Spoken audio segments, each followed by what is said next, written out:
اچھا جی، بسم اللہ الرحمن الرحیم۔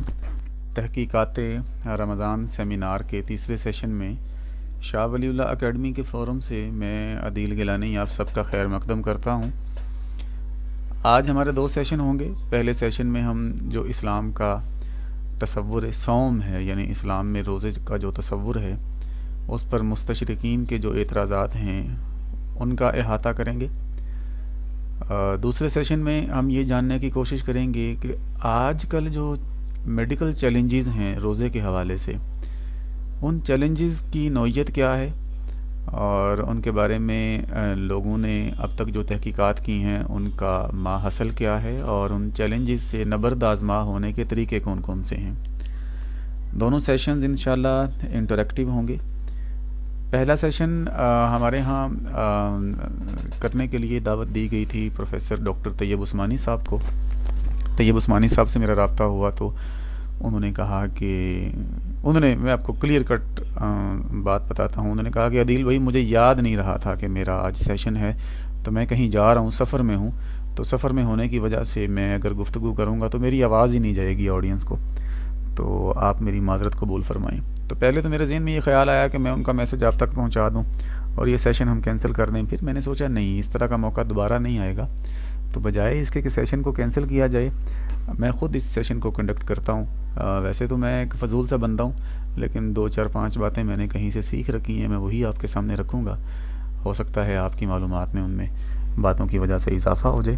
تو ہم آج دیکھیں گے اسلام میں روزے کے تصور سے متعلق مستشرقین کے جو افکار ہیں، جو تصورات ہیں، جو نظریات ہیں، جو ابہامات ہیں یا اشکالات ہیں یا اعتراضات ہیں، وہ کون کون سے ہیں۔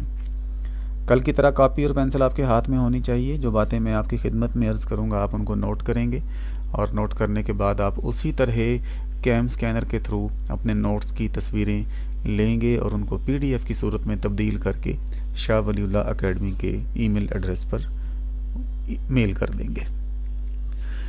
سب سے پہلی بات جو آپ نے نوٹ بھی رکھنی ہے، جو میں نے محسوس کی ہے، میں بھی ایک طالب علم ہوں، سرچ کرتا رہتا ہوں، ریسرچ بھی کرتا رہتا ہوں۔ مجھے اسلام میں جو روزے کا تصور ہے، اس پر مستشرقین کے اعتراضات سے متعلق نہ تو کوئی کتاب ملی ہے اور نہ کوئی ریسرچ پیپر ملا ہے۔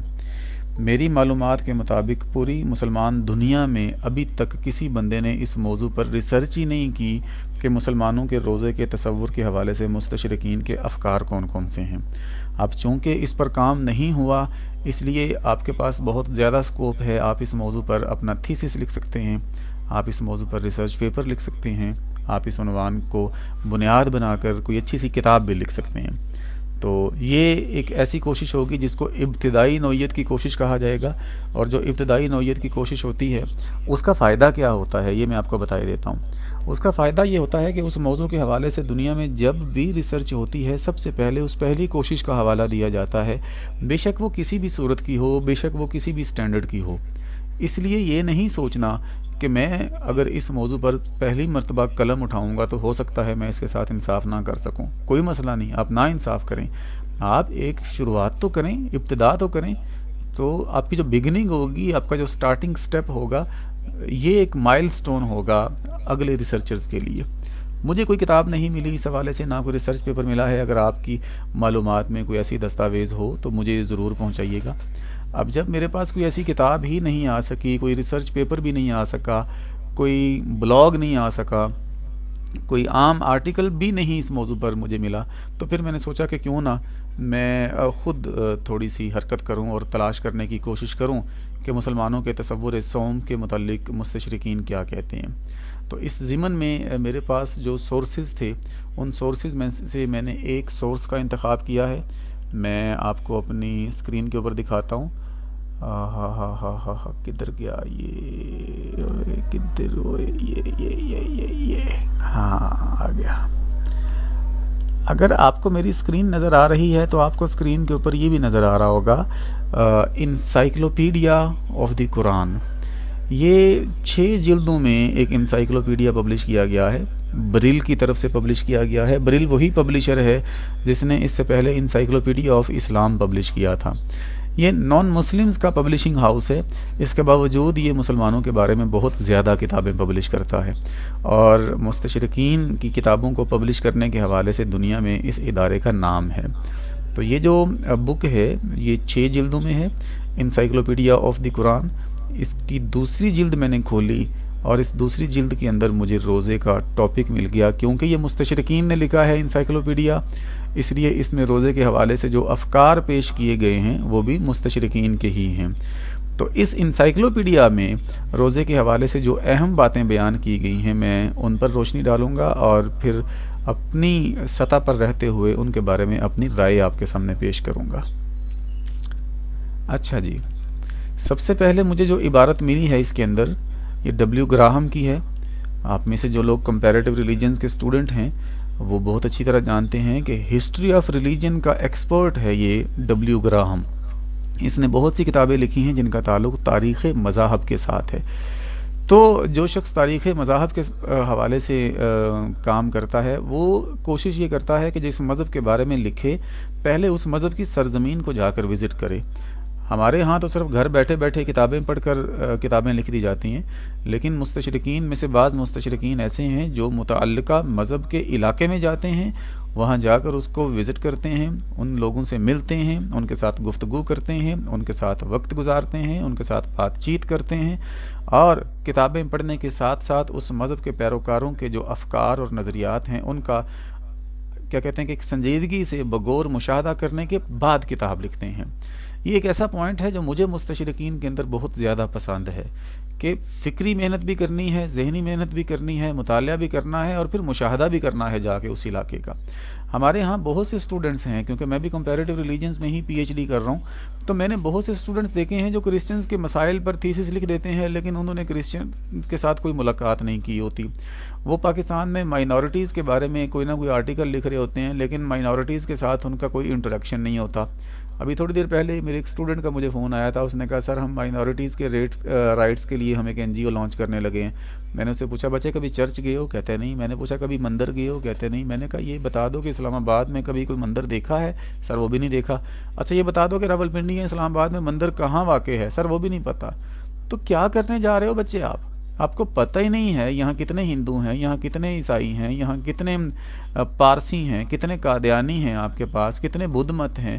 آپ کو ایون کہ مسلمانوں کی آبادی کا بھی نہیں پتہ، یو نو نتھنگ اباؤٹ کہ کتنے کرسچن ہیں، کتنے عیسائی ہیں، کتنے ہندو ہیں، کتنے مسلمان ہیں۔ کیا کرو گے آپ؟ یہ ایک ایسا گیپ ہے خواتین و حضرات جس کو ہم نے فل کرنا ہے۔ تو یہ جو ڈبلیو گراہم ہے نا، اس کے اندر ایک خصوصیت یہ ہے کہ یہ دوسرے علاقوں کو جا کے وزٹ کرتا ہے، اور وزٹ کرنے کے بعد اپنی رائے دیتا ہے۔ اچھا، یہ انسائکلوپیڈیا آف قرآن سے ہی میں نے یہ عبارت یہاں پر کاپی کی ہے، اس کے بعد میں نے اس کا ترجمہ بھی اپنے طور پر کیا ہے۔ میں ایک نالائق آدمی ہوں، پہلی بات یہ ہے۔ دوسری بات یہ ہے کہ میری اپنی جو کوالیفیکیشن ہے وہ انگلش میڈیم کی ہے، اردو میری کافی کمزور ہے، اس لیے ہو سکتا ہے کہ میں جو ترجمہ آپ کے سامنے پیش کروں وہ ترجمہ آپ کی دانست میں اصلاح کا متقاضی ہو، لیکن صرف آپ مواد پر فوکس کیجئے گا۔ انگلش کی عبارت آپ کے سامنے ہے، کوئی ساتھی اس کا اسکرین شاٹ لینا چاہتا ہے یا اس کی تصویر لینا چاہتا ہے تو وہ بھی لے سکتا ہے۔ اس نے کہا کیا ہے دیکھیں ذرا، اس نے اپنا وزٹ یہاں بیان کیا ہے کہ یہ مصر گیا اور مصر میں اس نے رمضان کا مہینہ گزارا۔ اب جب وہ رمضان کے مہینے میں مصر میں رہا یہ مستشرق، تو اس نے وہاں دیکھا کیا؟ اب میرے خیال ہے آپ کو یہ عبارت نظر آ رہی ہوگی، میں نے اس کا فونٹ سائز زیادہ بڑا کر دیا ہے تاکہ آپ کو دیکھنے میں اور پڑھنے میں آسانی ہو۔ تو یہ جو ڈبلیو گراہم ہے یہ لکھتا ہے کہ مجھے رمضان کے مہینے میں قاہرہ میں رہنا نصیب ہوا جو اس سال دسمبر میں آیا تھا۔ وہیں پرانے شہر کی گلیوں میں مردوں، عورتوں اور بچوں کے رات کے ہجوم کی متحرک ہلچل کے درمیان چلتے ہوئے میں نے پہلی مرتبہ پیشہ ور قراء کی زبردست آوازیں سنی۔ ایسا لگتا تھا کہ میں پرانے شہر میں جہاں بھی گھومتا ہوں، باب زویلہ سے باب الفتوح تک مقدس تلاوتوں کی کھینچی ہوئی باریک بینی نے تہوار کی راتوں کو ایک جادوئی ماحول عطا کر دیا تھا۔ دکانیں کھولیں یا مسجدوں کے دروازوں سے اندر جا کر سنیں یا گلیوں میں گھس جائیں، تلاوت کرنے والوں کی تیز آوازیں ریڈیو پر سنائی دیتی تھیں۔ اگر یہ تلاوت قرآن کی زندہ روایت کا صرف ایک تاثراتی تعارف تھا تو یہ ناقابل فراموش بھی تھا۔ وہ اپنی فیلنگز بیان کر رہے ہیں۔ یہ جو آخری سنٹنس ہے نا it was also an unforgettable, کہ یہ ایک ایسی چیز تھی جس کو میں زندگی میں کبھی بھی نہیں بھول سکتا۔ ہم کہہ سکتے ہیں کہ یہاں اس مستشرق نے رمضان کے حوالے سے اور مسلمان معاشرے کے حوالے سے ایک پازیٹیو امیج دنیا کے سامنے پیش کیا ہے۔ دوسرا اس نے یہاں پر بتایا ہے کہ جس طرح عیسائیوں کے اندر پیشہ ور ڈیزگنیشن ہے پادری کا، اس طرح مسلمانوں کے اندر بھی ایک پیشہ ور منصب ہے جس کو ہم قراء کہتے ہیں۔ پادریوں کے اندر جس طرح مختلف عہدے دیے جاتے ہیں، کوئی چھوٹا پادری ہے، کوئی بشپ ہے، کوئی آرچ بشپ ہے، کوئی اللہ آپ کا بھلا کرے کوئی پوپ ہے، کوئی کچھ ہے، تو یہ ڈیکنز جو ہیں یا ان کو یہ عجیب و غریب قسم کے عہدے دیتے ہیں۔ اس نے بتانے کی کوشش کی ہے کہ مسلمانوں کے اندر بھی عہدے ہیں جو رمضان کے اندر متحرک ہوتے ہیں، پیشہ ور قراء جو سیزنل ریسائٹر ہیں قرآن مجید کے۔ کہتا ہے میں نے ان کی آوازیں سنی، اور ظاہر ہے مصر کے اندر رہنے والے لوگوں کی تلاوت کی آواز بھی بڑی مسحور کن ہوتی ہے۔ اس کو عربی بھی آتی تھی ویسے بھی، تو جب اس نے سنا اور اس نے پھر بتایا کہ ہر جگہ تلاوت کی آوازیں آتی ہیں، رمضان کے مہینے میں مسلمان تلاوت کرتے بھی ہیں اور سنتے بھی ہیں۔ 2 پوائنٹ نوٹ کریں خواتین و حضرات۔ پہلا پوائنٹ یہ ہے کہ اس نے کہا ہے کہ میں خود قاہرہ میں گیا اور میں نے رمضان کا مہینہ گزارا۔ دوسری بات اس نے یہ کی کہ وہاں ہر بندہ تلاوت کر رہا ہے قرآن مجید کی رمضان کے مہینے میں۔ اور تیسری بات اس نے یہ دی ہے کہ یہ تلاوت کی آوازیں جو رمضان کے مہینے میں نے سنی، میں ان کو زندگی بھر فراموش نہیں کر سکتا۔ تو یہ روایت ماضی میں تھی۔ اب ہم کیا کرتے ہیں؟ اب ہم روزہ رکھتے ہیں، اس کے بعد ہم نماز پڑھتے ہیں، نماز کے بعد ہم تھوڑی سی تلاوت کرتے ہیں، اور اس کے بعد کام دھندے میں مگن ہو جاتے ہیں، فری ٹائم میں فیس بک چلا رہے ہوتے ہیں، ٹک ٹاک دیکھ رہے ہوتے ہیں، یوٹیوب کو وزٹ کر رہے ہوتے ہیں۔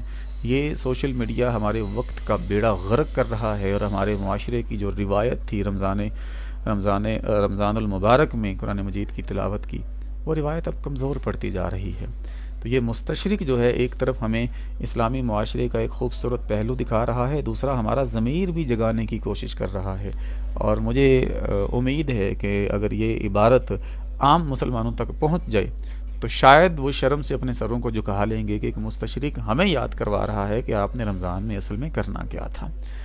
دوسری بات، یہ پیشہ ور قراء سے کیا مراد ہے؟ خواتین و حضرات، ایک بڑا دکھی سا پہلو ہے جو میں آپ کے سامنے رکھنا چاہتا ہوں، وہ یہ ہے کہ لوگ جو حفاظ کرام ہیں سارا سال منزل نہیں پڑھتے، قرآن مجید کو اوپر سے دیکھ کر بھی نہیں پڑھتے، وقت ہی نہیں ہے کسی کے پاس۔ ہم مادیت پرستی میں اتنے کھو چکے ہیں کہ ہمارے پاس اللہ تعالیٰ کی گفتگو سننے کا، اللہ تعالیٰ کے احکامات کو پڑھنے کا ٹائم نہیں ہے۔ اور یہ بہت زیادہ پرابلم حفاظ کرام کے ساتھ ہے کہ جب رمضان کا مہینہ آتا ہے پھر وہ قرآن پکڑتے ہیں اور پھر رٹا لگانا شروع کرتے ہیں۔ میرے استاد ان کو رمضانی حافظ کہا کرتے تھے۔ وہ بھی یہی بات کر رہے ہیں، پیشہ ور قراء جو تراویاں پڑھاتے ہیں، پیسے کماتے ہیں، پروفیشنل ریسائٹرز، سارا سال وہ قرآن کی منزل یاد نہیں کریں گے، تلاوت نہیں کریں گے، کیونکہ ان کا جو پروفیشن ہے وہ ایکٹیویٹ ہوتا ہے رمضان کے مہینے میں۔ اچھا، میں کلاس پھر مکمل کر کے ہوں۔ تو یہ جو قراء ہیں یہ رمضان میں ایکٹیو ہوتے ہیں کیونکہ ان کا سیزن ہے، ان کو پیسے ملتے ہیں، یہ پیشہ ور لوگ ہیں، یہ وہ حفاظ نہیں ہیں جن کی آوازیں آپ سنیں گے تو آپ کے اندر روحانیت جو ہے وہ ٹھاٹھیں مارتے ہوئے سمندر کی طرح جو ہے وہ رائز کرنا شروع کر دے گی۔ تو میری گزارش ہے، آپ لوگ مدارس چلا رہے ہیں، آپ لوگ اسکولوں میں پڑھاتے ہیں، آپ لوگ کالجز میں، یونیورسٹیز میں بھی پڑھاتے ہیں، تو خدارہ اگر آپ کے اسٹوڈنٹس میں، آپ کے کولیگز میں کوئی حافظ ہے تو میری یہ ریکویسٹ اس تک پہنچائیے کہ سارا سال اس کو پڑھیں قرآن کو۔ یہ صرف تراویاں پڑھانے کے لیے نہیں ہے، یہ سارا سال پڑھنے کے لیے ہے۔ تو پہلا یہ جو اقتباس میں نے آپ کے سامنے رکھنا تھا، یہ ایک پازیٹیو اقتباس تھا۔ سارے مستشرق برے نہیں ہوتے، کچھ انصاف پسند بھی ہوتے ہیں، جو برے بھی ہوتے ہیں نا وہ بھی کہیں کہیں اچھی بات کر جاتے ہیں۔ تو یہاں اس اقتباس کے اندر ہمیں ایک اچھی بات مل گئی ہے اس مستشرق کے حوالے سے۔ اس کا نام ہے ڈبلیو گراہم، ولیم گراہم اس کا پورا نام ہے، لیکن استشراق کے شعبے سے تعلق رکھنے والے لوگ اس کو ڈبلیو گراہم کہتے ہیں، ولیم گراہم۔ اچھا جی، اس کے بعد ہم دوسرے مستشرق کی طرف آتے ہیں۔ ان چاچا جی کا نام ہے ووگل، عجیب سے نام ہے، کوئی اللہ دیتا نام ہوتا، کوئی اللہ رکھا ہوتا ہے، کوئی پا بشیرہ، کوئی پا نذیر، کوئی پا بشیرہ، کوئی اللہ رکھا، کوئی اللہ دیتا، کوئی پیراں دیتا، اس طرح کے نام ہوتے۔ انہوں نے کیا نام ہے، ووگل۔ میں کسی گاؤں کے اپنے بابے کو جا کے بتاؤں کہ چاچا ووگل تجھے سلام کہہ رہا تھا، تو بابا تو غصہ اتار کے میرے سر پہ مارنا شروع کر دے گا، وہ سمجھے گا ووگل کوئی گالی ہے، یہی ہوگا نا۔ تو بات یہ ہے کہ ان کے ناموں کی طرف نہ جائیں، ان کے یہ کلچرل نیم ہیں، وہ لوگ اسی طرح کے نام رکھتے ہیں۔ تو خواتین و حضرات، انسائکلوپیڈیا آف دی قرآن کے پیج نمبر 181 پر ووگل کا جو موقف ہے روزے کے حوالے سے وہ بیان کیا گیا ہے۔ اب ووگل صاحب کیا کہتے ہیں، انگریزی کی عبارت بھی آپ کے سامنے ہے، اس کے نیچے میں نے اس کا اردو ترجمہ لکھا ہے، اور میرا غالب گمان ہے کہ میں نے اس ترجمے کے اندر کوئی نہ کوئی غلطی کر دی ہوگی، جس کو آپ ہضم کر جائیں گے تو بہتر ہوگا۔ لو جی، میں اس کو مزید بڑا کرتا جا رہا ہوں تاکہ آپ کے لیے پڑھنا آسان ہو۔ تو یہ جو چاچا ووگل ہے نا، اس نے 2 پوائنٹ دیے ہیں اسلام میں روزے کے تصور کے حوالے سے۔ اس کا پہلا پوائنٹ یہ ہے کہ ان قوانین میں سے کچھ کے آثار زمانہ جاہلیت میں پائے جاتے ہیں۔ قوانین سے کیا مراد ہے یہ میں آپ کو بھی واضح کرتا ہوں۔ کہتا ہے ان قوانین میں سے کچھ کے آثار زمانہ جاہلیت میں پائے جاتے ہیں۔ دوسرا جو کی ورڈ ہم نے ہائی لائٹ کرنا ہے، دیٹ از زمانہ جاہلیت۔ پھر کہتا ہے کفارے کے جرمانے کی شرحیں اور معاوضے عیسائی طریقوں سے ملتے ہیں۔ قوانین کیا ہیں؟ قوانین جس طرح ہمارے ہاں زہار کا جو مسئلہ ہے اس میں روزے کا ذکر ہے، یہ قانون ہے ہمارے ہاں۔ اگر کوئی شخص اپنی بیوی کو کہہ دے کہ میرے لیے تم ایسے ہی آج کے بعد کیا کہتے ہیں کہ محترم ہو، جس طرح میری ماں مجھ پر محترم ہے، جس طرح میری ماں مجھ پر حرام ہے، تم بھی میرے اوپر حرام ہو آج کے بعد۔ تو قانون کیا کہتا ہے ہماری فقہ اسلامی کا، وہ آپ بہت اچھی طرح جانتے ہیں۔ اسی طرح سے کوئی بندہ اگر قسم کھاتا ہے اور قسم کو توڑ دیتا ہے تو کفارے کے طور پر وہ بھی روزے رکھے گا۔ یہ قوانین ہیں ہماری اسلام شریعت کے۔ تو یہ مستشرق یہ کہتا ہے کہ اسلام کے اندر جو یہ قوانین ہیں نا، اصل میں یہ زمانہ جاہلیت میں پائے جاتے تھے۔ مسلمانوں کے پیغمبر صلی اللہ علیہ وآلہ وسلم نے زمانہ جاہلیت کے قوانین کو اسلامائز کر لیا تھا، اور لوگوں کو یہ بتانا شروع کر دیا کہ یہ اللہ تعالیٰ نے مجھ پر وحی کے ذریعے نازل کیے ہیں۔ اصل میں تو بت پرستوں کے، مشرکین کے قوانین ہیں۔ جب وہ قسم کھاتے تھے تو وہ قسم توڑنے کی صورت میں کفارہ ادا کرتے تھے، یا تو 60 مسکینوں کو کھانا کھلاتے تھے یا 60 روزے رکھتے تھے۔ کچھ لوگ یہ کہتے ہیں کہ 3 روزوں کا تصور بھی موجود ہے۔ یا پھر اگر وہ زہار کا ارتکاب کرتے تھے تو زمانہ جاہلیت میں لوگ اس کا بھی کفارہ ادا کرتے تھے۔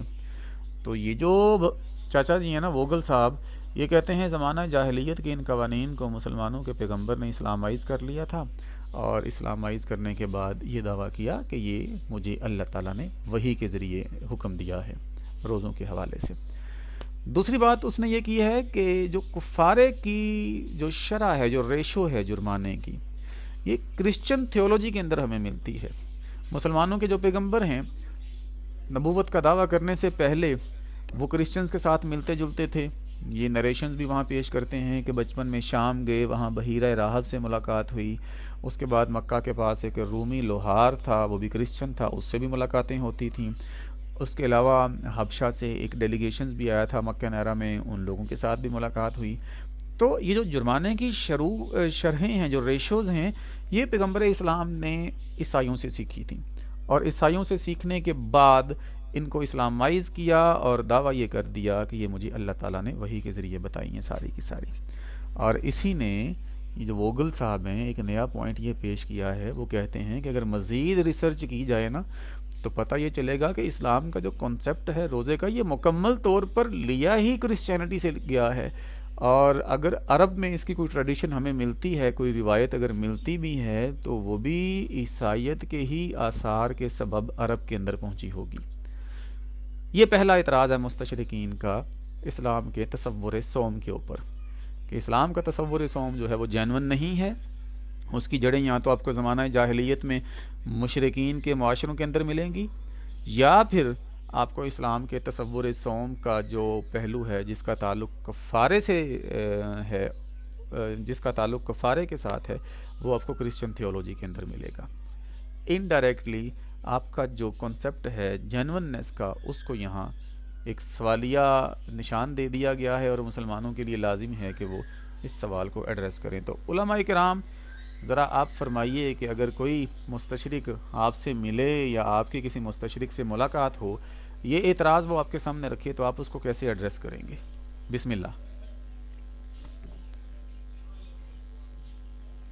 اسلام تو اس بات کو جو ہے نا وہ مانتا ہے کہ یہ پہلی امتوں پہلے لوگوں پر بھی فرض تھا۔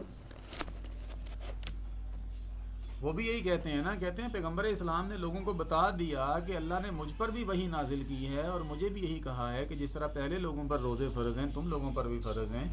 اصل میں تو کاپی کیا گیا تھا وہاں سے، اور بعد میں اس کو اسلامائز کر لیا گیا، یا کہا کہ اس کو ریویلیشن کے تھرو نازل کیا گیا ہے۔ تو اس دعوے کو کیسے پروٹیکٹ کریں گے ہم؟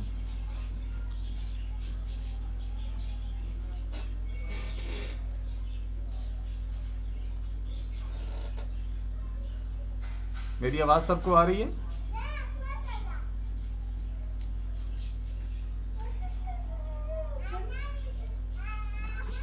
سر کا جو اعتراض ہے عیسائی لوگوں کا کہ یہ سوم جو سوم تو جو ہے قدیم عبادت ہے، تو آدم علیہ السلام سے ہے جی، اور یہ ہے کہ قرآن کا آیات ہے کتب علیکم الصیام کما کتب علی الذین من قبلکم، اللہ تعالیٰ کا یہ حکم ہے۔ اچھا، میں اس بارے میں ایک اسٹوڈنٹ کے طور پر اپنی رائے آپ کے سامنے رکھنا چاہتا ہوں۔ ہو سکتا ہے کہ اس میں کوئی وزن ہو اور یہ بھی ہو سکتا ہے کہ اس میں کوئی وزن نہ ہو۔ سب سے پہلے یہ جو تایا ہے نا ہمارا ووگل، یہ جو کہتا ہے کہ ان قوانین میں سے کچھ کے آثار زمانہ جاہلیت میں پائے جاتے ہیں، پہلے تو اس نے بات کی ہے زمانہ جاہلیت کی، اور ابھی آپ لوگوں نے بھی فرمایا کہ پہلی جو قومیں ہیں ان پر بھی روزے فرض کیے گئے تھے۔ اس کا جواب ہم اس طرح دیں گے کہ دیکھیں، زمانہ جاہلیت میں جو لوگ کفارے کے روزے رکھتے تھے، سب سے پہلی تو بات یہ ہے کہ ایسا کوئی ایویڈنس ہی موجود نہیں ہے کہ وہ کنسیپٹ کسی وحی کے ذریعے ان کو دیا گیا تھا، وہ انہوں نے خود سے بیٹھ کر بنایا ہوگا۔ ان میں سے کسی بندے نے یہ دعویٰ نہیں کیا تھا کبھی بھی کہ ہم جو روزے رکھ رہے ہیں یا جو روزے رکھنے کا تصور رکھتے ہیں اس کی بنیاد کسی ریویلیشن پر ہے۔ وہ کیا کہتے تھے؟ ما وجدنا علیہ آباءنا، ہم تو وہ کر رہے ہیں جس پر ہم نے اپنے آباء و اجداد کو دیکھا تھا۔ تو جو ایپسٹیمولوجی ہے اس کفارے کی، وہ ایپسٹیمولوجی بتا رہی ہے کہ اسلام نے یہ تصور زمانہ جاہلیت کی روایات سے لیا نہیں ہے، پہلی بات یہ۔ دوسری چیز یہ کہ اسلام نے زمانہ جاہلیت کی ساری چیزوں کو منسوخ نہیں کیا تھا، بلکہ زمانہ جاہلیت کی جو معروف چیزیں تھیں ان کو اسلام نے انڈورس کیا اور ان کو کنٹینیو کیا۔ اور دنیا میں کوئی بھی سسٹم مکمل طور پر نیا نہیں ہوتا، بلکہ جو بھی سسٹم جس کو ہم نیا سسٹم کہتے ہیں وہ کسی پرانے سسٹم کے اوپر ہی کھڑا کیا جاتا ہے۔ تو اسلام کا جو تصور صوم ہے یہ بالکل نیا نہیں ہے، اور نہ ہی کوئی مسلمان یہ دعویٰ کرتا ہے کہ یہ نیا ہے، بلکہ جو صوم لفظ ہے وہ تو خود ہبریو لینگویج کا، عبرانی زبان کا لفظ ہے۔ ہم نے تو لفظ بھی پرانی زبانوں میں سے کسی ایک زبان سے اخذ کیا ہوا ہے، بلکہ اللہ تعالیٰ نے اخذ کیا ہے، کیونکہ قرآن مجید تو اللہ تعالیٰ نے نازل کیا ہے، یہ ٹیکسچول ریویلیشن بھی ہے، وربل ریویلیشن بھی ہے۔ تو کسی چیز کا زمانہ جاہلیت میں ہونا اور اسلام کا اس کو کنٹینیو کرنا، اس سے اسلام کی ایپسٹیمولوجی یا پھر اسلام کی جو اوتھینٹسٹی ہے اس پر کوئی حرف نہیں آتا، پہلی بات یہ۔ اب ہم چلتے ہیں عیسائیت کی طرف۔ میں جب کرسچنز کے ساتھ ملتا ہوں تو میرا سب سے پہلا ان کے سامنے دعویٰ یہی ہوتا ہے کہ بھائی کرسچینٹی کے اندر تو روزے کا سرے سے کوئی تصور ہی نہیں ہے۔ حضرت عیسیٰ علیہ الصلوۃ والسلام کے بارے میں بائبل کی چاروں اناجیل آپ پڑھ کے دیکھ لیں، ایک جگہ روزے کا تصور ملتا ہے جس کے مطابق انہوں نے 40 دن کا فاقہ کاٹا تھا، 40 دن انہوں نے کھانا نہیں کھایا تھا۔ جس سیمینار میں ہم بیٹھے ہوئے تھے اور وہاں ایک کرسچن پادری بڑے زور و شور سے کہہ رہا تھا کہ یسوع مسیح نے 40 دن کا فاقہ کاٹا، 40 دن کا روزہ رکھا۔ اس کے بعد میری باری تھی، میں نے بھی اپنے الفاظ اور اپنے خیالات وہاں پیش کیے۔ میں نے کہا یہ پادری صاحب یہ تو نہیں ہمیں بتا رہے تھے کہ یسوع مسیح نے 40 دن کا ایک روزہ رکھا تھا یا 40 دن کے 40 روزے رکھے تھے؟ اگر انہوں نے 40 دن کا ایک روزہ رکھا تھا تو آپ 48 گھنٹے یا 24 گھنٹے کا روزہ کیوں رکھتے ہیں؟ آپ کو 40 دن کا روزہ رکھنا چاہیے۔ اگر یسوع مسیح نے 40 دن کے 40 روزے رکھے تھے تو آپ مجھے بتائیں، میں دنیا کے ہر ریسرچر کو یہ چیلنج کرتا ہوں، قیامت کی دیواروں تک وہ میرے سوال کا جواب نہیں دے سکتا کہ 40 دن تک اس بیابان کے اندر عیسیٰ علیہ الصلوۃ والسلام کو سحری اور افطاری کا سامان کون پہنچاتا تھا۔ آپ یہ بھی نہیں بتا سکتے کہ عیسیٰ علیہ السلام نے وہ 24 گھنٹے کا روزہ رکھا تھا یا 12 گھنٹے کا روزہ رکھا تھا۔ آپ کو تو پتہ ہی نہیں ہے کہ عیسیٰ علیہ الصلوۃ والسلام کے اس روزے کی نوعیت کیا تھی، اس کی نیچر کیا تھی، اس کا طریقہ کار کیا تھا۔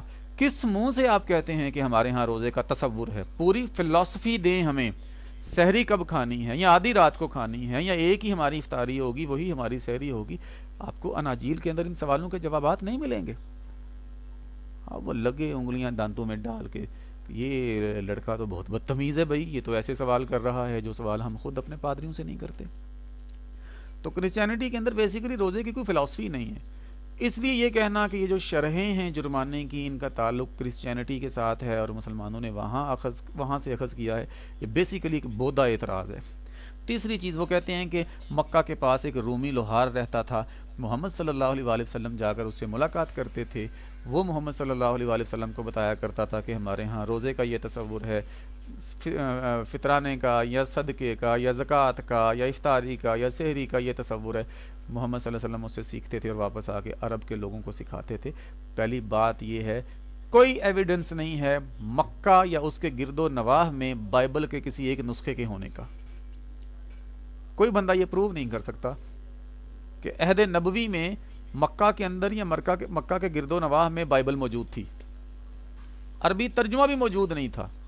ہم لوگ کچھ روایتوں میں دیکھتے ہیں، پڑھتے ہیں کہ ورقہ بن نوفل جو تھے وہ عربی بائبل کا ترجمہ کر رہے تھے، لیکن اس کا کوئی ہمارے پاس میٹیریلسٹک پروف نہیں ہے، کوئی ایک صفحہ بھی نہیں ہے ہمارے پاس جس کے بارے میں ہم کہہ سکیں کہ یہ بائبل کے فلاں متن کا عربی ترجمہ ہے جو ورقہ بن نوفل نے کیا تھا. اب وہ ترجمہ کیسے کرتے تھے؟ وہ تحریری ترجمہ نہیں ہو سکتا. میرا خیال یہ ہے کہ وہ زبانی کلامی ترجمہ کرتے تھے. ان زمانوں میں یہ بھی علم کا ایک کیا کہتے ہیں کہ ایک فیز تھا. کچھ لوگ بول کر علم آگے ٹرانسفر کرتے تھے سینہ بسینہ، کچھ لوگ لکھ کر کرتے تھے.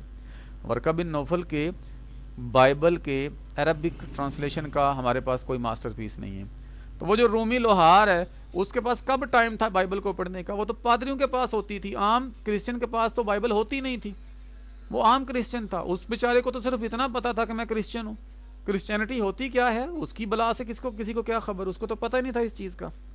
تو یہ ایک بودھا اعتراض ہے جس کی کوئی بنیاد نہیں ہے ہمارے پاس، اور اس کی بنیاد نہ ہونے کی وجہ سے اس کویسچن کو جب ہم ایڈریس کرتے ہیں تو وہی مستشرق یہ چاچا ووگل اگر کسی مسلمان سے ملا ہوتا اور وہ مسلمان میری طرح کو بدتمیز مسلمان ہوتا تو میرے خیال ہے اس کو اچھی خاصی نہ اس کی طبیعت سیٹ کر دیتا. بہرحال پہلی بات یہ ہے کہ عرب میں زمانہ جاہلیت میں روزے کا تصور تھا، کفارے کا تصور بھی تھا. ہم اس کو مانتے ہیں اور ہم یہ بھی مانتے ہیں کہ جو زمانہ جاہلیت کے معروف کام تھے ان کو اسلام نے کنٹینیو کیا تھا.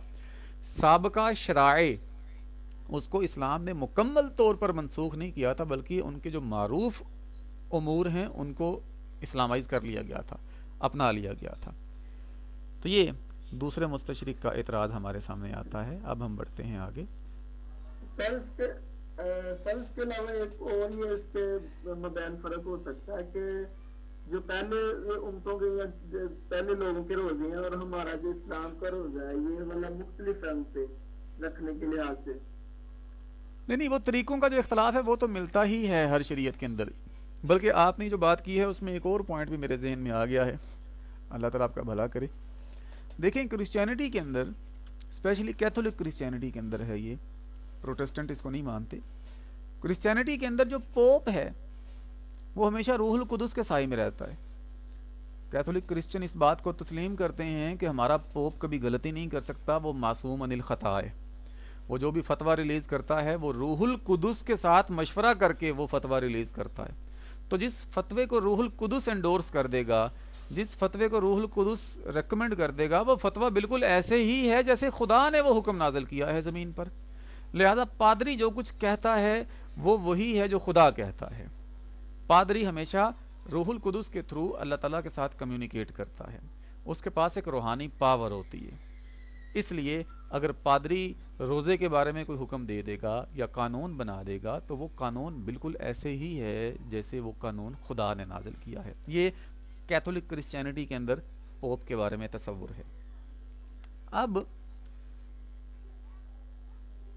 اچھا جی، اب ایک اور یہ ایک پوائنٹ تھا. دوسرا پوائنٹ ہم نے یہ دیکھنا ہے، کیتھولک کرسچینٹی کے اندر یہ تصور بھی پایا جاتا ہے کہ اگر کوئی انسان گناہ کرے، بدکاری کرتا ہے، وہ چوری کرتا ہے، وہ دودھ میں پانی ڈال کر بیچتا ہے، وہ منشیات فروشی کرتا ہے، وہ 2 نمبر مال بیچتا ہے، وہ جھوٹ بول کر کسی سے پیسے اینٹ لیتا ہے، کوئی بھی گناہ کرے کوئی انسان، تو پوپ کے پاس اختیار ہوتا ہے کہ وہ اس گناہ کو معاف کر سکے. خدا نے اس کو اختیار دے رکھا ہے.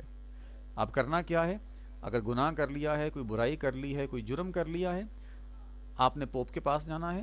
پوپ کے پاس ایک وٹنس باکس ہوگا، ایک چھوٹا سا، سمجھیں کہ ایک چھوٹا سا کمرہ ہے وہ.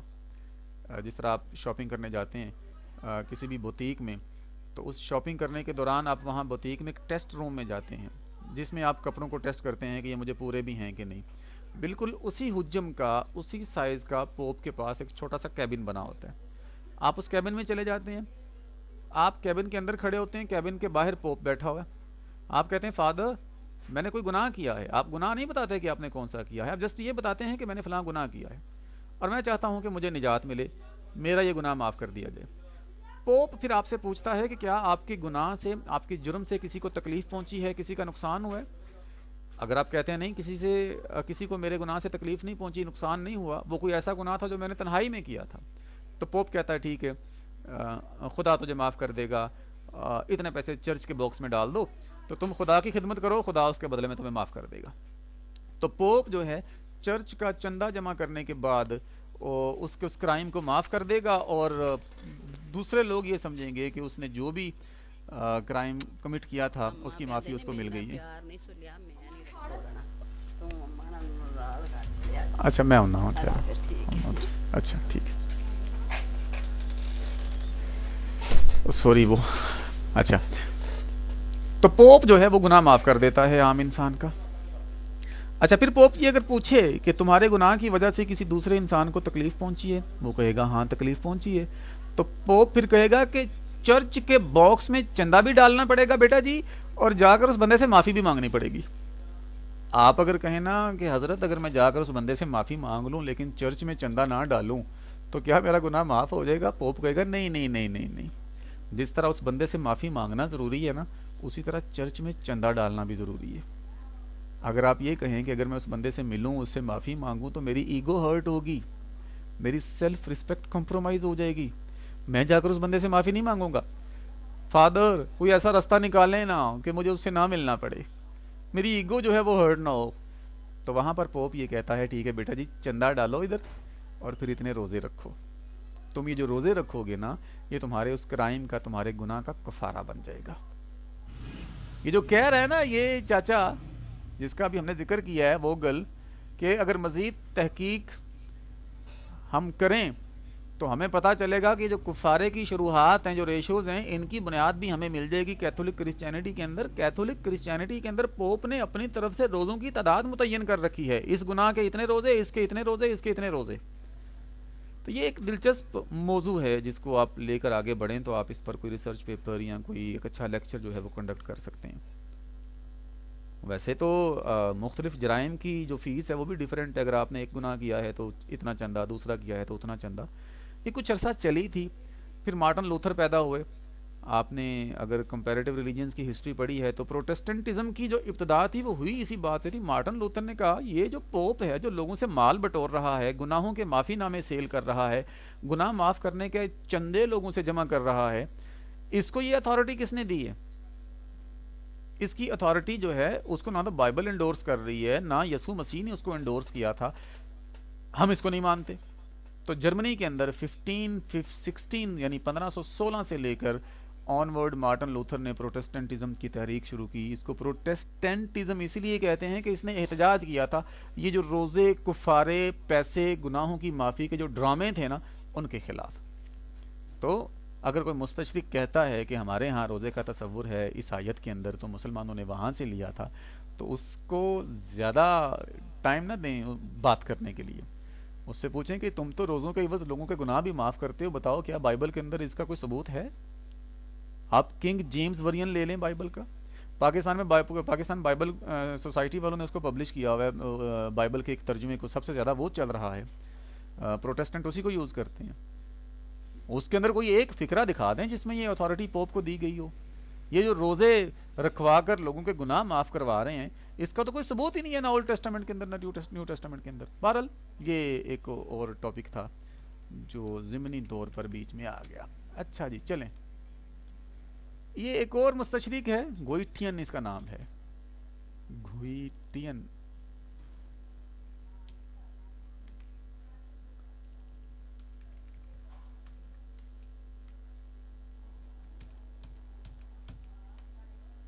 یہ اچھا جی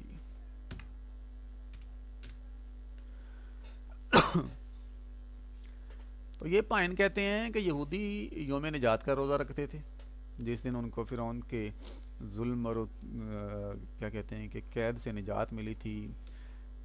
سارا واقعہ آپ جانتے ہیں، سمندر 2 حصوں میں تقسیم ہو گیا، بحر کلزم تھا، کچھ لوگ کہتے ہیں دریائے نیل تھا، قرآن تو کہتا ہے کہ وہ بحر تھا، اس لیے بحر کلزم ہی جو ہے مجھے راجح لگتا ہے۔ وہ کہتا ہے جی یہودی یوم نجات کا روزہ رکھتے تھے، مسلمانوں نے ان کی نکالی کی اور یوم عاشور کا روزہ جو ہے اس کو انٹروڈیوس کروایا، لیکن مسلمانوں کو پتا تھا کہ اگر ہم نے یوم عاشور کا روزہ رکھا تو یہودی یہ کہنا شروع کر دیں گے دیکھو جی ساڑی نقل کر دے پہ۔ تو مسلمانوں کے پیغمبر صلی اللہ علیہ وآلہ وسلم نے کیا کیا، کہا کہ اس کے ساتھ ایک اور روزہ بھی ایڈ کر لو، یا 9 محرم کا یا 10 محرم کا۔ پہلے نے کہا تھا اس آیت سے ہم نے لیا ہوا ہے، دوسرے نے کہا ہے کہ یہ جو گوئٹین ہے وہ کہتا ہے کہ یہ یہودیوں کی نکالی کی ہے۔ اس کے ساتھ اس نے ایک اور بات بھی کی ہے، یہاں گڑبڑ کر گیا وہ، کہتا ہے کہ موسیٰ علیہ السلام کو وحی کے ذریعے روزے کا حکم دیا گیا تھا، اس لیے محمد صلی اللہ علیہ وآلہ وسلم نے بھی روزے کو وحی کا مظہر قرار دیا۔ کہ ظاہر ہے لوگوں نے پوچھنا تھا کہ یا رسول اللہ روزہ تو یہودی بھی رکھ رہے ہیں، اب یہودی بھی روزہ رکھ رہے ہیں، ہم بھی رکھ رہے ہیں، تو ہمارے اور یہودیوں کے روزے میں کیا فرق ہے، ہم کیوں عاشور کا روزہ رکھیں؟ تو اس نے الزام یہ لگایا ہے کہ پیغمبر اسلام صلی اللہ علیہ وآلہ وسلم نے یہ کہنا شروع کر دیا کہ مجھے بھی وحی کے ذریعے ہی اللہ تعالیٰ نے روزے کا حکم دیا ہے، جس طرح موسیٰ علیہ السلام پر وحی نازل ہوتی تھی یا ہوئی تھی تختیوں کی صورت میں، اسی طرح مجھ پر بھی وحی نازل ہوئی ہے۔ جواب اس کا بھی وہی ہے کہ اگر ہمارے اور یہودیوں کے کسی ایک ایلیمنٹ یا کسی ایک ریچول میں سملیرٹی نظر آتی ہے تو اس کا مطلب یہ نہیں کہ ہم ان کو نقل کر رہے ہیں، اس کا مطلب یہ ہے کہ ہمارا اور ان کا اوریجن ایک ہے، جہاں سے ان کی شریعت اور ان کا مذہب نازل کیا گیا ہے وہیں سے ہماری شریعت اور ہمارا مذہب بھی نازل کیا گیا ہے۔ ہمارا کیونکہ اوریجن ایک ہے اس لیے ریچولز کے اندر، ہماری ریلیجیس ایکٹیویٹیز کے اندر، ہمارے مذہبی شعائر کے اندر موافقت اور سملیرٹی پائی جائے گی۔ جس خدا نے روزے کا حکم موسیٰ علیہ السلام کو دیا تھا اسی خدا نے محمد صلی اللہ علیہ وآلہ وسلم کو بھی روزے کا حکم دیا تھا، اور نبی اکرم صلی اللہ علیہ وآلہ وسلم تو خود بھی کہتے ہیں کہ انبیاء جو ہیں وہ سارے کے سارے بھائی ہیں، ان کا دین ایک ہے۔ جب انبیاء سارے کے سارے بھائی ہیں، مائیں ان کی الگ الگ ہیں اور ان کا دین ایک ہے، تو روزے کا تصور بھی اگر سیم ہو سکتا ہے تو ہمیں اس میں کسی قسم کی آر محسوس نہیں ہونی چاہیے، اینڈ ہمیں کسی قسم کا معذرت خواہانہ انداز جو ہے وہ اس میں استعمال نہیں کرنا چاہیے۔ جب بھی کسی مستشرق کے ساتھ بات کریں، کسی کرسچن کے ساتھ، کسی یہودی کے ساتھ، سینہ ٹھوک کر بات کریں اس کے ساتھ، آپ کو بالکل نرم پڑنے کی، چونکہ، چنانچہ، this and that and therefore, یہ باتیں کرنے کی ضرورت نہیں ہے۔ نبی علیہ السلام نے کہا تھا کہ ہم زیادہ قریبی ہیں ان یہودیوں سے موسیٰ علیہ السلام کے، یہ ان کو اتنا فالو نہیں کرتے جتنا ہم ان کو مانتے ہیں۔ جی ان سے بات کرنے کی کوئی مواد اگر فراہم ہو جائے یا بتا دیا جائے کن کن کتابوں سے آپ اسٹڈی کریں تو ان سے آپ بات چیت کر سکتے ہیں؟ میں بتاتا ہوں، پہلے میری گفتگو سن لیں، پھر میں انشاءاللہ میں نشاندہی کروں گا ان مصادر کی طرف بھی۔ تو 2 چیزیں، آپ کا مطالعہ بہت وسیع ہونا چاہیے، نمبر 2 آپ کی کمیونیکیشن سکل بڑی سٹرانگ ہونی چاہیے، ایسے اس کی آنکھوں میں آنکھیں ڈالیں، سینہ تان کر پورے کانفیڈنس کے ساتھ بات کریں، آپ کے لہجے سے اگلے بندے کی باڈی کپ کپا جانی چاہیے، اس کو لگ پتا جائے کہ میں نے پاکستان کے کسی مولوی سے پنگا لیا تھا، آئی نہ سمجھ؟ تو ہمیں اس چیز پر بالکل اپولوجیٹک نہیں ہونا کہ کیونکہ موسیٰ علیہ السلام کو اللہ نے حکم دیا تھا تو اللہ ہمیں نہیں دے سکتا۔ کیوں نہیں دے سکتا؟ جس خدا نے ان کو شریعت دی تھی اس نے ہمیں دی ہے، ایک کام ایک امت کو دیا گیا ہے کرنے کے لیے تو وہی کام دوسرے کسی شخص کو بھی دیا جا سکتا ہے، اس میں کوئی اچنبے والی بات نہیں ہے۔ اچھا جی وہ مقدہ ہی نہیں پہ آئے تھے، آخری پوائنٹ آ گیا۔ آخری پوائنٹ جو مستشرقین ریز کرتے ہیں وہ کہتے ہیں کہ اوریجن آف فاسٹ آف رمضان، کہ جو رمضان میں مسلمان روزہ رکھتے ہیں، مسلمانوں کے پاس اس کا کوئی اوریجن نہیں ہے۔ یعنی جب کسی مسلمان سے پوچھا جاتا ہے کہ روزے کی ابتدا کیسے ہوئی تو مسلمان جو جواب دیتے ہیں اس جواب میں کوئی مضبوطی نہیں ہوتی۔ یہ تھوڑا سا ہمیں سمجھنا پڑے گا، اس پر ہمیں غور کرنا پڑے گا۔ پہلی بات یہ ہے، میں اس کو بھی زوم کر لیتا ہوں تاکہ یہ پڑھنا آسان ہو۔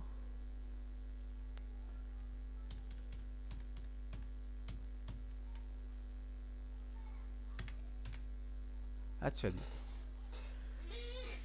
یہ پیج نمبر 181 پر یہ مستشرقین لکھتے ہیں کہ رمضان کے روزے کی ابتدا کا سوال پیچیدہ ہے اور اس کی حتمی دلیل بہت کم ہے، یعنی کوئی ایسی دلیل نہیں ہے جو یہ طے کر سکے قطعی طور پر کہ رمضان کا روزہ کیوں رکھا جاتا ہے۔ اچھا، پھر وہ خود ہی آگے لکھتے ہیں، کہتے ہیں رمضان وہ مہینہ ہے جس میں قرآن نازل کیا گیا تھا۔ یعنی مسلمانوں سے اگر پوچھیں نا کہ آپ لوگ رمضان کے پورے مہینے کا روزہ کیوں رکھتے ہیں، تو قرآن مجید کی روح سے مسلمان یہ جواب دیتے ہیں کہ کیونکہ رمضان کے مہینے میں پورا قرآن نازل کیا گیا تھا، یعنی لوح محفوظ سے آسمان دنیا پر آیا تھا یہ مکمل طور پر، اس لیے ہم اس پورے مہینے کے روزے رکھتے ہیں۔ بعض مسلمان کہتے ہیں کہ پہلی وحی جو تھی نبی اکرم صلی اللہ علیہ وآلہ وسلم پر وہ رمضان کے مہینے میں نازل کی گئی تھی، اس لیے ہم رمضان کے روزے رکھتے ہیں۔ ایک تو جواب مسلمان یہ دیتے ہیں اپنے خطبوں کے اندر، اپنے لیکچرز کے اندر۔ دوسرا جواب مسلمان یہ دیتے ہیں، دیکھیں جی 2 ہجری میں غزوہ بدر ہوا تھا، مسلمانوں نے مار مار کے مشرکین کے جناب چھوڑے لا دیے اور موچے ڈال دیے ان کو، تو اس خوشی میں مسلمان جو ہیں شکرانے کے طور پر اس مہینے کو مخصوص کر کے اس کے روزے رکھتے ہیں۔ تو مستشرقین کہتے ہیں مسلمانوں کو خود ہی نہیں پتہ کہ رمضان کے مہینے میں روزے رکھنے کی مقصدیت کیا ہے، تو ہمیں وہ کیا سکھائیں گے کہ روزہ کیا ہوتا ہے اور روحانیت کیا ہوتی ہے اور یہ کیا ہوتا ہے اور وہ کیا ہوتا ہے۔ تو خواتین و حضرات، یہ سوال میں آپ کی گود میں پھینک رہا ہوں، آپ کی کوٹ میں یہ بال میں پھینک رہا ہوں، تھوڑا سا میرے علم میں اضافہ کریں کہ اگر کوئی مستشرق مجھ سے پوچھے کہ روزہ جو ہے وہ رمضان میں ہی کیوں ہے، تو میں ان 2 جوابوں میں سے کون سا جواب اس کو دوں گا، اور اگر ان دونوں میں سے مجھے کوئی بھی جواب سوٹ نہیں کر رہا تو تیسرا جواب میرا کیا ہو سکتا ہے۔ میں چاہتا ہوں خواتین بھی تھوڑا سا پارٹیسپیٹ کریں اس کویشچن کے اندر۔ آج کا ہمارا یہ جو سیشن بڑا ٹیکنیکل سیشن ہے، آپ نے فیل کیا ہوگا، ہم اس میں روایتی باتیں نہیں کر رہے۔ جو ٹیکنیکل سیشن ہوتا ہے اس میں اپنے ذہن کو استعمال کریں اور کوئی نہ کوئی ٹیکنیکلٹی آپ بھی پریزنٹ کریں اپنی طرف سے۔ تو مجھے ذرا بتائیں کہ کیا جواب ہو سکتا ہے اس سوال کا۔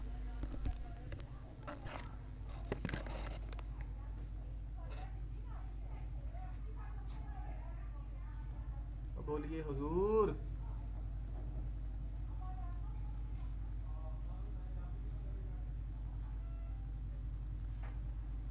ماشاءاللہ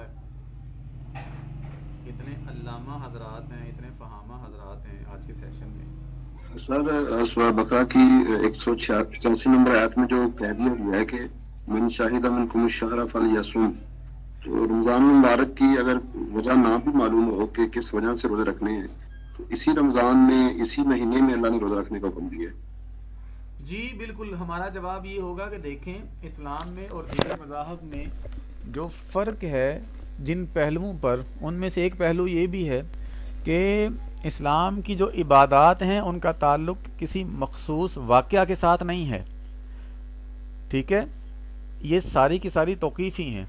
توقیفی سے مراد یہ ہے کہ اللہ نے کہہ دیا ہے رمضان میں روزے رکھنے ہیں تو ہم نے رکھنے ہیں، اس کا تعلق کسی ہسٹوریکل انسیڈنٹ کے ساتھ ہو یا نہ ہو، ہمارا اس سے کوئی سروکار نہیں ہے۔ اگر کوئی ہسٹوریکل انسیڈنٹ ہمیں مل جاتا ہے فبیہا، نہیں ملتا تو ہم نے بے چونو چرا ہم نے روزے رکھنے شروع کر دیے ہیں، کیونکہ توقیفی امور سے مراد وہ امور ہیں جن پر عمل کرنا ہر حال میں فرض ہے۔ ہم نہ تو ان کی کوئی ترمیم پیش کر سکتے ہیں، نہ ان میں کسی چیز کا اضافہ کر سکتے ہیں، نہ ان میں کسی چیز میں کمی کر سکتے ہیں، نہ ان کا وقت تبدیل کر سکتے ہیں، یہ توقیفی ہیں، اللہ تعالیٰ کے حکم کے ساتھ ان کو فرض کیا گیا ہے۔ ہاں یہ بات بالکل درست ہے کہ قرآن سارے کا سارا نازل کیا گیا تھا، یہ بات بھی بالکل درست ہے کہ رمضان کے مہینے میں غزوہ بدر ہوا تھا، لیکن یہ دونوں وجوہات نہیں ہیں رمضان میں روزہ رکھنے کی۔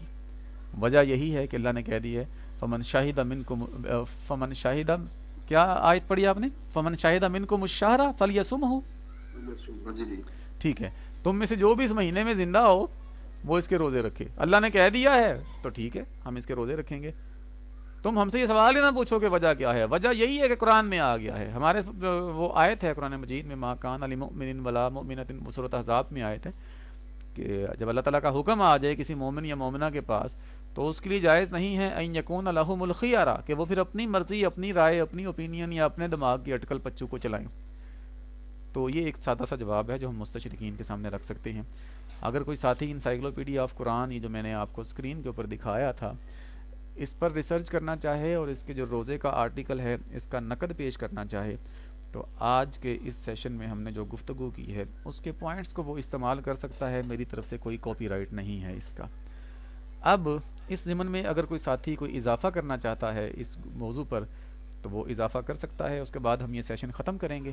ڈاکٹر ثناء اللہ صاحب موجود ہیں, وہ انشاءاللہ اپنے وقت پر لیکچر دیں گے. تو کسی ساتھی کے پاس کوئی اضافی پوائنٹ ہے, ٹاپک کے اندر رہنا ہے اسی بارے میں, تو وہ بتائے ہمیں.